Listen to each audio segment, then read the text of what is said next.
में या कहीं जाते हैं, हर पुलिसकर्मी को ये सोचना चाहिए कि जैसे वो अगर मैं आपके पड़ोसी जनपद में रहा हूं, बहुत से लोग पड़ोसी जनपद से जुड़े हुए होंगे, मीडिया के बहुत से लोग वहां और यहाँ आपस में जुड़े हुए होंगे, कहा है, और यही मैं चाहूंगा और ये मैं खुद भी करूंगा।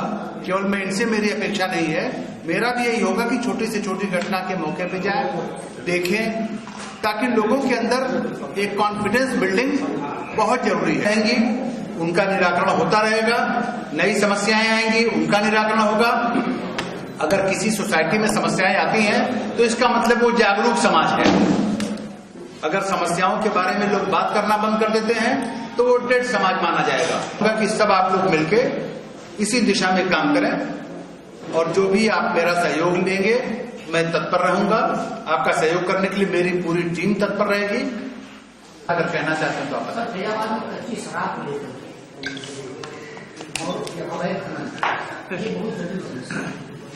इन दोनों जो दो समस्या आपने बताई, इनको भी टाइमली इनको भी एड्रेस किया जाएगा, दोनों समस्याओं का समाधान होगा। अब चूंकि आज मेरा पहला दिन है, मैं किसी स्पेसिफिक प्रॉब्लम के बारे में आपको नहीं बता सकता कि क्या समस्या आपकी है, लेकिन जनरल आप देखेंगे, जब कुछ दिन मैं रहूंगा तो आप ये एहसास करेंगे कि हम आप एक टीम के रूप में काम कर रहे हैं। हम आप दो अलग अलग नहीं हैं, हम और आप दोनों एक टीम के रूप में काम कर रहे हैं। आपका भी वही दायित्व है, सब आपकी जानकारी में है। लखनऊ में आप 50 आदमी मर गए इसके लिए, लेकिन इसके साथ साथ मैं ये भी चाहूंगा कि इन दोनों चीजों के लिए जो बेसिक विभाग बने हुए हैं, एक्साइज है और खनन, दो विभाग इनके लिए बेसिक बने हुए हैं जो कि पूरा का पूरा इसी काम के लिए बने हुए हैं। उनको भी जागरूक किया जाए कि वो इन समस्याओं के प्रति सचेत हों। जहां अवैध खनन की शिकायत है, अभी क्राइम मीटिंग करूंगा, उसमें जो भी डिस्ट्रिक्ट एक्साइज अफसर होंगे उनसे बात करूंगा, पुलिस बल उनको उपलब्ध कराऊंगा, ताकि ये रेड इस तरीके की जन सामान्य के जो कार्य हैं वो प्राथमिकता के आधार पे हों, समयबद्ध तरीके से हों, और जो जब वो थाने पे जाते हैं, जब पुलिस ऑफिस में आते हैं, जो उनकी शिकायतें हैं उनका समयबद्ध तरीके से निस्तारण हो, ये मेरी सबसे पहली प्राथमिकता होगी। शासन की नीति है कि जो भी गरीब वर्ग के लोग हैं, जो भी पिछड़े हुए हैं, जो गरीब हैं, उनकी सुनवाई करने के लिए 10 से 12 तक 2 घंटा कार्यालय में बैठा जाए। वो मेरे सभी अधिकारी बैठेंगे और ये प्रयास मेरा होगा कि ये सुनवाई केवल हम ही लोगों तक सीमित न हो, ये सुनवाई इनके थानों पे भी हो, इसलिए कि थानों पे अगर सुनवाई होना सही ढंग से शुरू हो जाएगी तो इनका हम लोगों के पास आना कम हो जाएगा।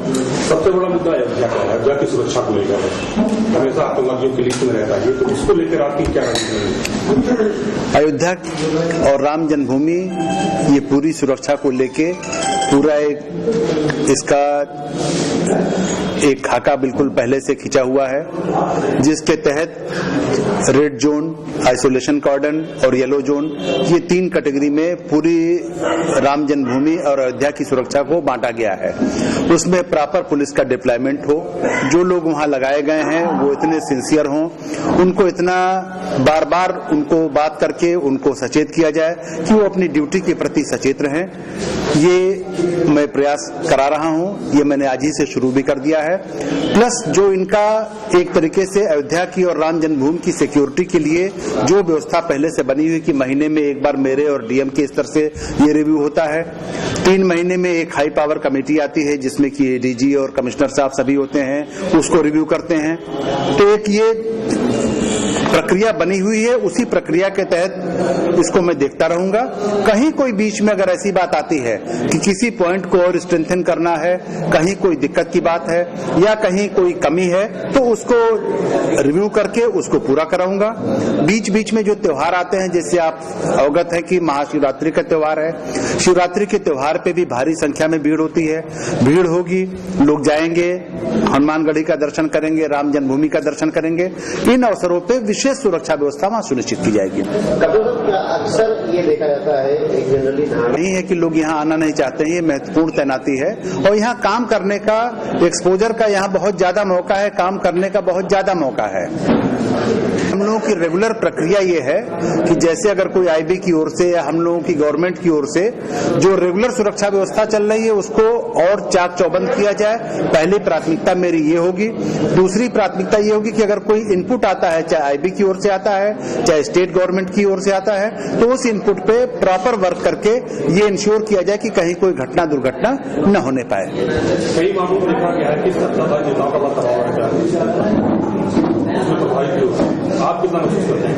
ये धीरे धीरे जब मेरी कार्यशैली आप देखेंगे, मैं आपके बगल के जनपद में रहा हूं, सब जानते हैं, जब मेरी कार्यशैली आप देखेंगे तो अपने आप इस प्रश्न का जवाब आपको अपने आप मिल जाएगा। यही है कि यातायात की समस्या है, इसलिए कि भी मैं जब अयोध्या गया था तो रास्ते में लोगों ने पूरी की पूरी दुकान सड़क पे ही रख रखी है, चाहे वो वेल्डिंग वाले हों, चाहे ट्रेडर्स हों, उन्होंने ईंट सीमेंट बालू सब कुछ सड़क पे ही रख रखा है।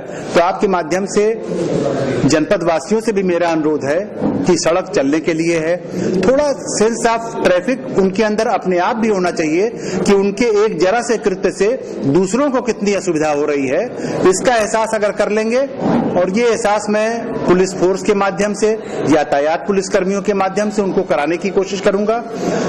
उनसे मीटिंग करके, उनसे बात करके भी उनको ये एहसास दिलाया जाएगा कि जो वो कर रहे हैं वो गलत है।